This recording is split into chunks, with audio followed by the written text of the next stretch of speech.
আসসালামু আলাইকুম ভাই ব্রাদার, কি খবর তোমগো সবার? তো আসলে আমাদের রংপুর জেলা এখন রোদে গরমে পুরো সাহারা মরুভূমি হয়ে গেছে ভাই। ঠিক মরুভূমিতে যেরকম গরম সেই রকম গরম পড়তেছে, প্রচুর গরম। তো এদিকে ধান পেকে একদম লাল ডিবডিবা হয়ে গেছে, কাটার মতো কোনো লোক নাই ভাই। কেউ আর কামলা দিতে চায় না এই গরমে। কিষান কামলার অনেক দাম, আর যদি চুক্তি দিতে চান তাহলে ভাই ডাবলেরও ডাবল রেট, কোনো বুদ্ধি নাই। তো হারভেস্টার চলতেছে তুখার, কিন্তু হারভেস্টারও সময় দিতে পারতেছে না। তারপর অবশেষে 2 দিন ঘোরাঘুরির পর হারভেস্টার পেলাম, হারভেস্টার দিয়ে ধান কেটে নিচ্ছি। তো আসলে বিষয় হচ্ছে এটা না। তো কামলা কিষানের ভাই এখন অনেক দাম, অনেক আদর বেড়ে গেছে। আগের মতো মানুষ কাম কাজ করতে চায় না। তো মানুষের যে কি হয়েছে ভাই, এখন কৃষকরাও অনেক বিপদে আছে। সবকিছুর রেট বেশি, কিষান কামলার রেট বেশি, কিন্তু ফসলের দাম কম। দেখেন কি একটা মজার বিষয়, সার, ওষুধ পানি, চাষ, এই ধান কাটা থেকে যত কিছু আছে সব কিছুরই কিন্তু তুখার দাম। মানে কিষান কামলার দাম, এমনিতে কিষান কামলা পাওয়াই যাচ্ছে না। আবার রেটও অন্যরকম, চুক্তি দিলে অনেক রেট বেশি।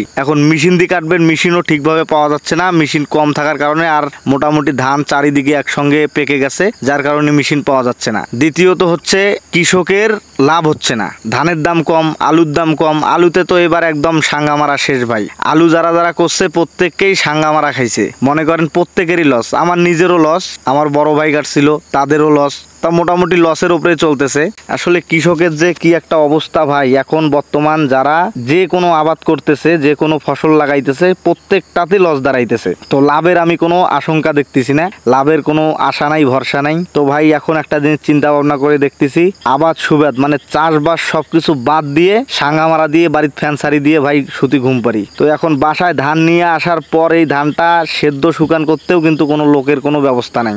আর ভাই একটা মানুষের শরীর কতক্ষণ কুলায় ভাই, একদম অবস্থা খারাপ, অনেক টায়ার্ড। আমার ভালোবাসার মানুষ যারা আছেন আপনাদেরকে ঠিকভাবে ভালোবাসা দিতে পারতেছি না, অনেক কাজ কামের চাপে পড়ে আছি। তো আসলে ভাই বিষয় ওইটা না, বিষয়টা হচ্ছে এত কাম কাজের ভেতরেও কিন্তু ভালোবাসার মানুষদেরকে ভালোবাসা দিতে হবে। যদি সব কিছু ঠিকঠাক রাখতে চান, যদি এই প্ল্যাটফর্মে টিকে রাখতে চান। এখন ভাই বুদ্ধি নাই, কি করব? এই যে রাত 2টা 2:30টার সময় মনে করেন ভিডিও বানাই, আপনাদের মাঝে একটু করে উপহার দেই। এখন আপনারা কি মনে করেন না মনে করেন জানি না ভাই, তবে আমাকে আমার জন্য দোয়া করিয়েন, আমি যেন সবাইকে ভালোবাসা দিতে পারি ভাই।